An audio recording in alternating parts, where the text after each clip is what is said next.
My precious brothers and sisters, எனக்கு அருமையான சகோதர சகோதரிகளே, God is going to add His joy in your life. உங்கள் வாழ்க்கையிலே ஆண்டவர் தம்முடைய மகிழ்ச்சியை கட்டளையிட போகிறார். You read in Zephaniah 3:17.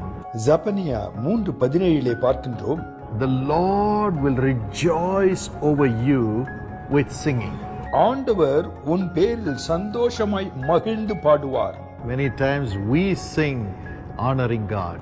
ஆண்டவரை மகிமைப்படுத்த நாம் பாடுகிறோம். We sing rejoicing over God. ஆண்டவர் மீது நம்முடைய மகிழ்ச்சியால் பாடுகிறோம். But God sings for you. ஆனால் ஆண்டவர் உங்களுக்காக பாடுகிறார். When you allow Him to be your king and allow Him to go before you. அவரை ராஜாவாக ஏற்றுக்கொண்டு உங்கள் முன்பாக அவர் செல்ல அனுமதிக்கும் பொழுது இப்படி நடக்கும். This whole year you have trusted God. இந்த ஆண்டு முழுவதும் நீங்கள் ஆண்டவரை நம்பி வந்தீர்கள். And you have said, Lord, go before me. ஆண்டவரே எனக்கு முன்பாக செல்லும் என்று I am சொன்னீர்கள். not going to do anything by myself. நான் சொந்த முயற்சியினால் எதையும் செய்ய போவதில்லை. Let me ask you your will. உம்முடைய சித்தத்தை கேட்டு நடப்பேன். Let me humble myself. என்னை நான் தாழ்த்துவேன், Pray, ஜெபிப்பேன், fast, உபவாசிப்பேன், leave my arrogance and pride, என்னுடைய திமிர் எல்லாவற்றையும் விட்டுவிடுவேன், and I will leave my planning. என்னுடைய சொந்த திட்டங்களை விட்டுவிடுவேன். I will not run to men for help. உதவிக்காக மனிதரை தேடி ஓட மாட்டேன். I will wait for you. நான் உமக்காய் காத்திருப்பேன். As David said, I will wait for you, Lord. தாவீது சொன்னது போல நான் உமக்காக காத்திருப்பேன். Now he is going to rejoice over you இப்பொழுது அவர் உங்கள் மீது மகிழ்ந்து களி with கூறுவார். singing, பாடல்களோடு with singing. பாடல்களை பாடி மகிழ்வார். And according to verse 19, 19ஆம் வசனத்தின்படி, wherever you have seen shame this year, இந்த ஆண்டிலே எந்த இடத்திலெல்லாம் வெட்கத்தை அனுபவித்தீர்களோ, God is going to give you praise and honor before the same people, before the same circumstance. அதே ஜனங்களுக்கு முன்பாக அதே சூழ்நிலையிலே ஆண்டவர் உங்களை கனப்படுத்த போகிறார். Do not be afraid. பயப்படாதிருங்கள். God is a God of justice. ஆண்டவர் நியாயம் செய்கிறவர். For every tear that you shed, God gives you answers with நீங்கள் justice. சிந்திய ஒவ்வொரு சொட்டு கண்ணீருக்கும் ஆண்டவர் நீதி நியாயம் செய்வார். In the same way, for every shame that you have gone through for the sake of Jesus Christ, He will give you praise and honor. இயேசு கிறிஸ்துவுக்காக நீங்கள் கடந்து சென்ற ஒவ்வொரு வேதனையான வெட்கமான சூழ்நிலைக்கு அவர் நீதி நியாயம் செய்வார். This is what God is going to do for you even this month. இந்த மாதத்திலும் இதைத்தான் ஆண்டவர் உங்களுக்கு செய்ய போகிறார். All that you need is the joy of the Lord within you. உங்களுக்கு தேவையானதெல்லாம் ஆண்டவருடைய சந்தோஷம். God rejoicing over you. ஆண்டவர் உங்கள் மீது களி So கூறுகிறார். pray today, ஆகவே ஜெபியுங்கள். Lord, ஆண்டவரே, I want to experience how you rejoice over me. ஆண்டவரே, நீர் எப்படி என் மீது மகிழ்ந்து களி கூறுகிறீர் என்ற அனுபவத்தை எனக்கு தாரும். The Holy Spirit makes you enjoy God and makes you rejoice over God. பரிசுத்த ஆவியானவர் ஆண்டவரை நீங்கள் சந்தோஷத்தோடு அனுபவிக்கவும் அவரில் மகிழ்ந்து களி கூற உதவி செய்கிறார். That is your strength. அதுதான் உங்கள் பெலன். The joy of the Lord is your strength. ஆண்டவருடைய சந்தோஷமே உங்கள் பெலன். Today God is going to show you how much He loves you. இந்த நாளிலே ஆண்டவர் உங்கள் மீது எவ்வளவாய் அன்பு கூறுகிறார் என்பதை காட்டப் போகிறார். Because you have been faithful to Him through all the tears and sorrow that you have had to go through. நீங்கள் கண்ணீரின் பாதையிலும் துக்கத்தின் பாதையிலும் ஆண்டவருக்கு உண்மையாயிருந்ததை அவர் As அறிவார். He strengthened us and made us rise up and be blessed as a family, எங்களை எப்படி துக்கத்திலிருந்து மீட்டெடுத்து எழுந்து செயல்பட வைத்தாரோ, God will make you rise up again. அப்படியே உங்களையும் எழச் செய்வார். You will rise up with wings as angels with the strength through the joy of the Lord. ஆண்டவருடைய சந்தோஷத்தின் பலனாலே தேவதூதர்களைப் போல செட்டைகளை அடித்து உயர பறப்பீர்கள். Do not be afraid. பயப்படாதிருங்கள். And again, my friend, மீண்டுமாக என் நண்பர்களே, Nehemiah 8:10.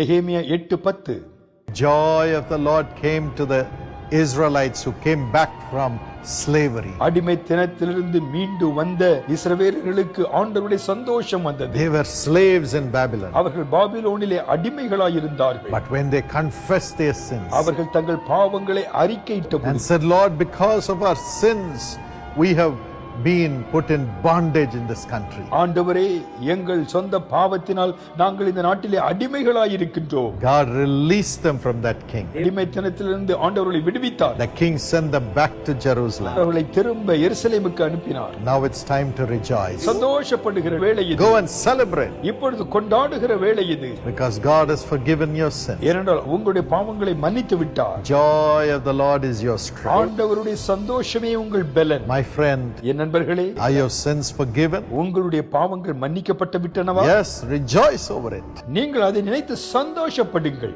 When your sins are forgiven, உங்களுடைய பாவங்கள் மன்னிக்கப்படும் பொழுது God's blessings and peace comes upon you. ஆண்டவருடைய ஆசீர்வாதங்களும் சமாதானம் உங்கள் மீது வருகிறது. You'll enjoy every blessing in peace. எல்லாவற்றையும் சந்தோஷமாக நீ அனுபவி. Yes, that's what God is going to give you. படித்தான் ஆண்டவர் உங்களுக்கு செய்ய போகிறார். Rejoice over your salvation. ரட்சிப்பு நிமித்தம் சந்தோஷப்படுங்கள். Rejoice over the forgiveness that Jesus has given you. இயேசு உங்களுக்கு கொடுத்திருக்கிற பாவ மன்னிப்பை நினைத்து நினைத்து மகிழுங்கள். And all the blessings that Jesus brought through his sacrifice on the cross for our salvation will come upon you. இயேசு கிறிஸ்து நம்முடைய ரட்சிப்பிற்காக சிலுவையிலே செய்த எல்லா தியாகத்தின் புண்ணியமும் உங்கள் மீது வந்திறங்கும். Health will come. ஆரோக்கியம் திரும்ப வரும். Love will come. அன்பு வரும். Financial blessing will come. பொருளாதார ஆசீர்வாதங்கள் வரும். Ability to excel will come. சிறப்பாக செயல்படக்கூடிய திறன்கள் வரும். Wisdom will come. ஞானம் உங்கள் மீது இறங்கும். And all that you do will prosper in the name of Jesus. இயேசுவின் நாமத்திலே நீங்கள் கையிட்டு செய்கிற ஒவ்வொன்றும் செழிக்கும். And devils will flee. பிசாசுகள் ஓடிவிடும். So praise God for your salvation. உங்களுடைய ரட்சிப்பிற்காக ஆண்டவருக்கு நன்றி சொல்லுங்கள். And every blessing in the world will follow you from Jesus. அப்பொழுது இயேசுவினிடத்திலிருந்து அனைத்து ஆசீர்வாதங்களும் உங்களுக்கு வரும். This is what God wants to give you today. இதைத்தான் ஆண்டவர் இன்று தர விரும்புகிறார். This is what God wants to adorn you with this month. இந்த மாதத்திலே இப்படிப்பட்ட ஆசீர்வாதங்களினால் ஆண்டவர் உங்களை அலங்கரிக்க விரும்புகிறார். Shall we thank God for our salvation? நம்முடைய ரட்சிப்பிற்காக ஆண்டவருக்கு நாம் நன்றி சொல்லுவோமா? Loving Heavenly Father, அன்பான பரலோக பிதாவே, everyone who has not given his or her life to you, I pray that you will work in their heart right now. இதுவரையிலும் தன்னுடைய வாழ்க்கையை உமக்கு அர்ப்பணிக்காத ஒவ்வொருவருக்காக நான் பிரார்த்தனை செய்கிறேன்.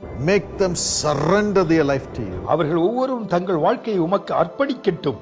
I pray and I command everyone who is in sin and sinful addictions and sinful relationship to be free of their sin in Jesus' name. பாவத்திலே, பாவ உறவுகளிலே, பாவ பழக்கங்களிலே அடிமைகளாய் இருக்கிற ஒவ்வொருவரும் இயேசுவின் நாமத்திலே விடுவிக்கப்படுவார்களாக. Let all those sinful bondages be removed from their spirit in Jesus' name. ஒவ்வொருவருடைய ஆவியிலிருந்தும் பாவத்தின் கட்டுகள் அத்தனையும் இயேசுவின் நாமத்தில் உடைக்கப்படுவதாக. Give them a new life, Lord. ஒரு புது வாழ்க்கையை தாரும். New heart and a relationship with Jesus. ஒரு புதிய இருதயத்தையும் இயேசுவோடு கூட அற்புதமான உறவையும் தாரும். Make them new. ஒவ்வொருவரையும் புது சிருஷ்டியாய் மாற்றும். Father, தகப்பனே, give them the joy of having become your child. உம்முடைய பிள்ளையாய் மாறுகிறதினால் வரும் சந்தோஷத்தை கட்டளையிடும்.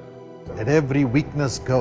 எல்லா பலவீனங்களும் நீங்கட்டும். Let them have miracles. அற்புதங்கள் இவர்கள் வாழ்க்கையில் நடக்கட்டும். Prosperity. செழிப்பு உண்டாவதாக. Peace. சமாதானம் உண்டாவதாக. Double portion of honor. இரட்டைத்தன்மையான கனம். Everybody should praise them. ஒவ்வொருவரும் ஆண்டவருக்கு நன்றி சொல்லுங்கள். Let them prosper in everything. எல்லாவற்றிலும் இவர்கள் செழித்திருக்கட்டும். In the same place where they went through shame. எந்த இடத்தில் அவமானப்பட்டார்களோ அதே இடத்தில் கனம். Give them praise and honor, Lord. ஆண்டவரே, அவர்கள் கஷ்டப்பட்டது போதும், இப்பொழுது கீர்த்தியை தாரும். Let the world see them as your children. மற்றவர்கள் இவர்களை பார்த்து இவர்கள் உம்முடைய பிள்ளைகள் என்று அறியட்டும். And let them prosper. ஒவ்வொருவரும் செழிக்கட்டும். Let them prosper. அவர்கள் செழிக்கட்டும். Let them prosper. அவர்கள் செழிக்கட்டும். Cast out every devil which is stopping them from entering into this blessing. இந்த ஆசீர்வாதங்களுக்கு பிரவேசிக்க முடியாமல் தடுக்கிற எல்லா பிசாசுகளை கடிந்து அப்புறப்படுத்துகிறேன். In Jesus' name. இயேசுவின் நாமத்தில். Amen. Amen. God bless you richly, my friend. Have a great month. அன்பான நண்பர்களே, ஆண்டவர் உங்களை அபரிமிதமாய் ஆசீர்வதிப்பாராக. இனிய புதிய மாத வாழ்த்துக்கள்.